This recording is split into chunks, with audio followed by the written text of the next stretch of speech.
अस्सलामुअलैकुम प्यारे दोस्तों, सातिब टीवी से मैं हूँ मोहम्मद सातिब। प्यारे दोस्तों, आप ये तो जानते हैं कि तुम्हारे पार्टी ऐसा तोड़ना सूरते हैं। प्यारे दोस्तों, क्या आप जानते हैं कि तुम्हारे पार्टी सूरह नंबर 31 का क्या नाम है? इसमें कितने आयत और कितने रतू हैं और ये मत्ती है या मदनी और ये किस बारे में?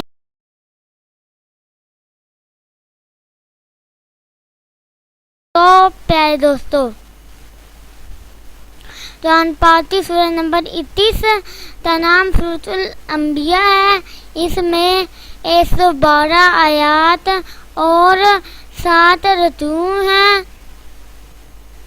और ये मत्ती सूरत है और ये पारा नंबर 17 में है।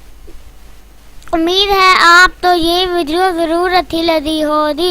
अगर इसी तरह की मालूमाती वीडियो हासिल करना चाहते हैं तो मेरा चैनल सातिब टीवी का सब्सक्राइब करना मत भूलिएगा, ताकि आप तो मेरी यहाँ आने वाली वीडियोस मिल सके।